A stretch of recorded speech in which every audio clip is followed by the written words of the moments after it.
My daughter kept drawing the same man. Then I saw him standing in our hallway. The first drawing appeared 3 days after we moved into the house. Crayon drawing, stick figures, me, my wife Nora, our 6-year-old daughter Ellie, and a fourth figure standing beside us. Tall, completely black, no face, just a dark shape with long arms. At the top of the page, Ellie had written, "The man who watches us sleep." Kids draw weird things. That's what I told myself. We had just moved into a rental house outside Minneapolis after months of stress and financial problems. Ellie was adjusting to new school, new room, new environment. So I didn't think much about it until she started drawing him every single day. Same figure, same height, same dark body, always standing near someone sleeping, sometimes beside our beds, sometimes outside windows, sometimes inside the hallway upstairs. And every drawing showed one detail that slowly started ruining my sleep. The man never had a face, just empty darkness where his head should have been.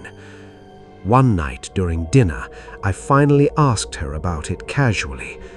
"Who's the tall man?" Ellie shrugged while eating noodles. "He lives upstairs." My wife laughed nervously. "There is no upstairs person, sweetheart." Ellie looked confused. "Yes, there is." Then she pointed toward the ceiling. "He walks around at night." Nope, didn't like that at all. The house had an unfinished attic above second floor. No bedrooms, no storage, just insulation and old wood. I had checked it during move-in. Completely empty. That night, around 1 a.m., I woke up thirsty. The hallway outside our bedroom was dark, except for faint moonlight from downstairs windows. As I walked toward kitchen, I heard a sound above me. Slow footsteps, directly overhead, from the attic. I stopped instantly. Another step, then another. Old wood creaking under weight, heavy weight. I stood frozen, listening. The footsteps continued slowly across ceiling, then stopped directly above me. Silence. Then came a single loud knock right above my head. I nearly dropped my glass. Immediately, I told myself it was house noises, old wood settling, animals, anything normal. But deep down, something felt horribly wrong. The next morning, I checked the attic again. Nothing. Dust untouched. No footprints. No signs of animals. Completely empty. Still, I installed a small lock on the attic hatch afterwards, mostly for peace of mind. That lasted 2 days. On Friday night, Ellie woke us up screaming. Not crying, screaming, pure terror. We rushed into her room. She was curled tightly under the blankets, shaking uncontrollably. Nora hugged her immediately. "What happened?" Ellie pointed toward her bedroom closet. "He was smiling at me." Cold spread through my entire body. I opened the closet instantly. Nothing inside except clothes and toys. But Ellie wouldn't calm down. She kept repeating the same sentence over and over. "He got closer tonight." That was the first time I genuinely felt unsettled. The next few days became strange. Small things disappearing, doors opening by themselves, Ellie talking to empty rooms. Then Nora started hearing footsteps too, usually around 2 or 3 a.m., always upstairs, always slow. One night she even woke me up whispering, "Somebody's walking above us." We both lay there silently listening. Creak, creak, creak. Heavy footsteps crossing attic directly overhead. Not rats, not pipes, actual footsteps. Then suddenly, the attic hatch rattled violently, like somebody pulling on it from above. Nora grabbed my arm hard enough to hurt. The rattling stopped for maybe 10 seconds, but neither of us slept afterwards. The next morning, I checked the attic lock. Still locked, still untouched. That should have comforted me. Instead, it made things worse. Because if nobody entered the attic, then what was moving around up there every night? A week later, Ellie stopped drawing family pictures completely. Now she only drew the man, over and over. Different poses, different rooms, always watching. And one drawing made my stomach drop instantly. It showed our bedroom, me and Nora asleep, the tall black man standing beside our bed, but this time he had something new. Eyes, 2 white eyes floating inside darkness, and beneath the picture Ellie had written, "He doesn't like when you look at him." That night I couldn't sleep. Every little sound in the house felt amplified. Around 3:12 a.m., I heard movement outside bedroom door, soft shuffling, like someone slowly pacing hallway.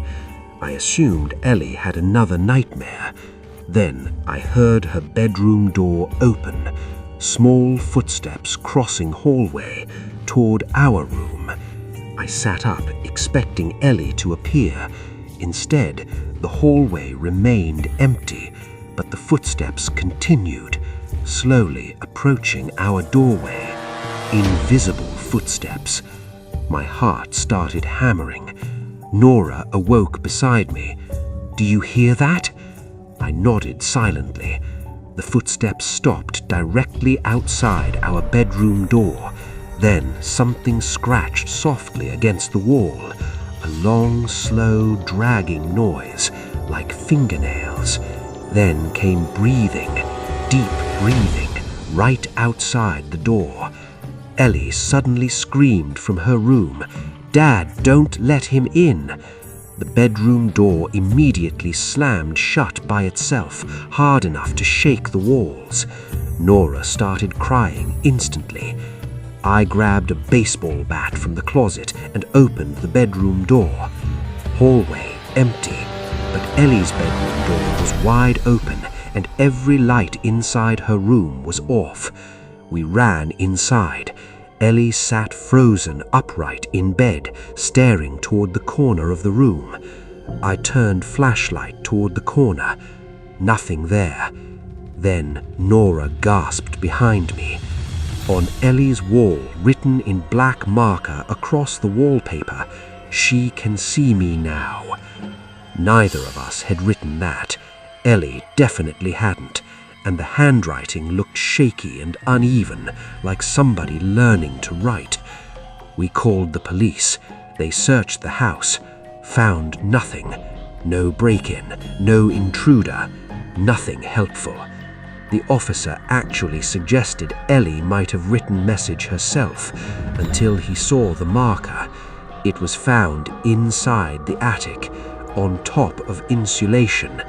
Nobody had opened the attic hatch, at least nobody human. That same night, we decided to leave. Didn't matter if we sounded crazy, didn't matter if we lost money. We packed essentials immediately. At around midnight, Nora took Ellie to the car while I grabbed the last bags upstairs. Worst mistake of my life. As I stepped into the hallway, I noticed the attic hatch was open. The lock hung broken. Darkness above looked endless. and something was standing up there, not fully visible, just long legs descending slowly from the attic opening. Too long, bending wrong. Then another leg appeared, then arms, thin black arms stretching downwards toward the hallway floor. I couldn't move, couldn't breathe. The thing unfolded slowly from the attic like a spider climbing out of the ceiling.